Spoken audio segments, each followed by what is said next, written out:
김경래 최강 시사. 이게 민주당, 더불어민주당 입장에서 보면요, 이번 선거에 조국이라는 이름이 다시 소환되는 게 부담스러울 수가 있어요. 이게 왜냐하면 뭐 친조국, 반조국 이런 프레임들이 다시 형성될 수 있다. 이런 부담은 안 가지셨어요? 이 뭐 비례대표 선정하고 이럴 때? 제가 뭐 그런데 그렇게 국민들의 뜻을 받드는데 제가 그런 거 겁을 낼 사람은 아니지 않습니까? 예. 그리고 더불어민주당에서는 충분히 그럴 수 있죠. 네. 그럴 수 있지만 제가 국민들의 의견을 수렴하면서 이 추천이 된 거라고 우리 명단을 그렇게 확신하기 때문에 네. 여기는 아까 말씀드렸듯이 이 다양한 분들이 추천이 됐고 네. 그분들은 다양한 국민의 의견을 대변하고 있다고 볼 수 있습니다. 네. 그래서 이 조국을 수호하겠다는 분들이 적당한 부분이 모여 있고 그리고 그렇지 않은 부분이 더 많이 함께 있는 것이 우리 리스트고요. 네. 몇 번까지 당선되실 것 같습니까? 지금 지지율 보면은 약간 가늠이 안 돼요. 내부적으로는 어떻게 판단하고 계세요? 지금 다른 어떤 당도 해오지 않았던 아주 가파른 상승 곡선을 그리고 있다라고 보고 있고요. 그리고 아까 질문에 대해서 답변을 드린다면 저는 20분 모두를 당선시켜서 교섭단체 만드는 것이 제 목표라고 수도 없이 얘기를 했고요. 예. 그리고 아무리 제가 보수적으로 잡아도 저는 충분히 반 이상은 당선시킬 자신이 있습니다. 그런데 그러면요, 총선 끝나면은 손혜원 위원장이나 정봉주 전 의원 같은 경우에는 어떤 역할을 하게 되는 거예요? 저희는 아무 역할도 할 수 없습니다. 저희는 총선 뒤에도 절대로 우리는 안에 들어가서 무슨 중요한 역할을 할 계획이 없습니다. 여러분들은 단 하나만 봐주시기 바랍니다. 열린민주당을 빼놓고 나머지는 모두가 다 지금까지 했던 것 같이 누가 왜 했는지 모르는 그런 밀실공천의 형태를 갖추고 있습니다. 네. 열린민주당은 처음부터 국민들이 추천했고 국민들이 순위를 정하셨기 때문에 다른 어느 당과도 비교할 수가 없습니다. 언제나 명확하게 저희가 주장하는 바입니다. 예, 알겠습니다. 오늘 여기까지 듣겠습니다. 고맙습니다. 네. 제가 그때 주 대표님을 뵀을 때는 정치 쪽에는 조금 냉소적이라고 할까요?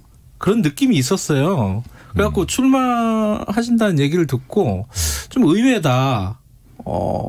1년 동안 무슨 일이 있었던 겁니까? 뭐 여전히 냉소적이죠. 그러세요? 네. 그런데 이제 본인이 정치에 지금 참여하고 있는 국회의원이라든가 그런 분들이 그렇다고 해서 정치에 그분들이 냉소적이 아닐 거라고 생각은 저는 안 해요. 도리어 그분들의 행동을 보면 정말 냉소적인 정치인들이라고 생각할 때가 많으니까. 그래요? 네. 그 사람들이 정치를 그렇게 냉소적으로 생각하지 않는다면 그런 행동을 할까 싶을 때가 많잖아요. 네. 근데 이제 본격적으로 정치를 시작하신 셈이 됐으니까요. 어찌됐든 간에. 그렇죠. 네. 그러면은 조금 정치를 바라보는 시각이라든가 그런 것들이 좀 달라지셨습니까? 아니면은 앞으로 달라지실 예정입니까? 달라진 것 같지는 않고요. 이번에 참여를 하게 된 저한테는 가장 큰 이유는 크게 보면 두 가지입니다. 하나는 열린민주당 그리고 손혜원 의원이 열린 경선을 통해서 국민에 먼저 추천을 하고 싶은 사람을 묻고 그 사람들 중에서 응하는 사람 중에서 다시 또 용기를 내서 응하는 사람들 중에서 또 당원과 국민의 투표를 얻는 이 방법이 한국 정치 또는 정당 민주주의를 발전시키는 데 나름 의미 있는 실험이라고 생각을 해서 그거는 좀 해볼 만하다.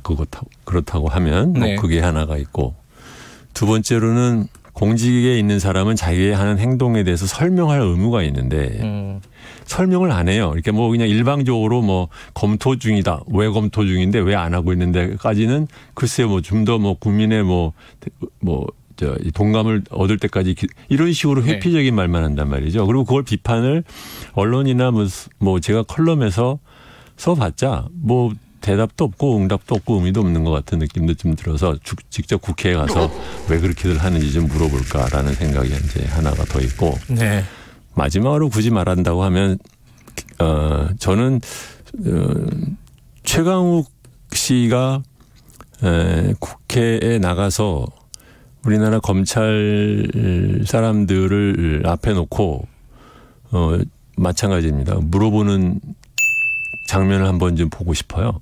네. 주 대표님이 먼저 제안을 하신 거군요. 그 최강욱 비서관에게, 전 비서관에게. 그렇습니다. 그렇군요. 그 순서는 정말 의외네요, 사실. 제가 처음 건넸을 때 본인은 무슨 말을 하느냐 얼떨떨한 표정을 줬는데 제가 그 얘기를 했어요. 이게 그 기존에 있는 작은 틀을 벗어나라. 그렇게 생각하면 안 되고 더 크게 봐서 행동을 할 때 전체적인 전투를 보지 말고 전쟁을 생각하면 네. 당신이 앞으로 국회에 가서 검찰 개혁을 하는데 앞장서는 것이 의미가 있느냐 아니면은 밖에서 검찰에 대해서 나를 세우는 게 의미가 있느냐 그 큰 그림으로 봐야지. 그러면 이제 주 대표님은 그 비슷한 얘기로 아까 하신 말씀 중에 녹아 들어가 있는데 그럼 우리나라 경제 관료라든가 네. 이런 사람들을 국회에 불러다 놓고 얘기해 보고 싶은 마음 그게 크다 일단은. 뭐 그렇습니다. 예, 솔직하시네요, 그죠? 사람들이 좀 긴장할 것 같기도 하고요. 경제 관료들이요. 알겠습니다.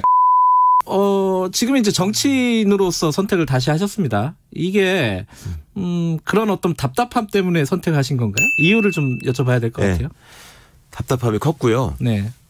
제가 어쨌거나 그 안에 있으면서 일종의 그 표적이 돼 있는 셈이었는데 그 표적이 그냥 관역으로서만 제가 존재할 필요는 없을 것 같다는 생각을 했고요. 지금 이 시대에 이번 선거가 어떤 중요한 의미가 있고 왜 어느 정도 다 이루어진 것 같은 검찰개혁을 쟤는 계속 또 얘기를 하려고 하나.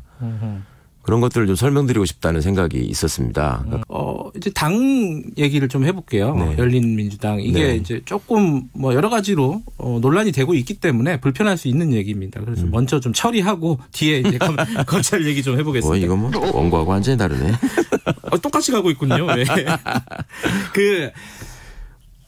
그 정치를 만약에 선택을 하신다면은 네. 민주당을 선택하는 게 네. 정도가 아니었냐 이렇게 생각하는 분들도 있을 거예요. 네. 그러면 뭐 예컨대 민주당이 아니더라도 또 뭐 더불어시민당을 네. 선택할 수도 있을 거고. 네. 근데 왜 열린민주당이냐? 네. 어떻게 봐야 돼요, 이거는? 열린민주당이 후보를 선정하는 방식이 네. 열린 캐스팅이었어요. 네. 제가 선택을 한 게 아니고 선택이 된 거였죠. 선택이 된 거였어요. 그리고 더불어시민당이죠. 네. 더불어시민당이 이제 플랫폼 정당으로 처음에 출범할 때 네.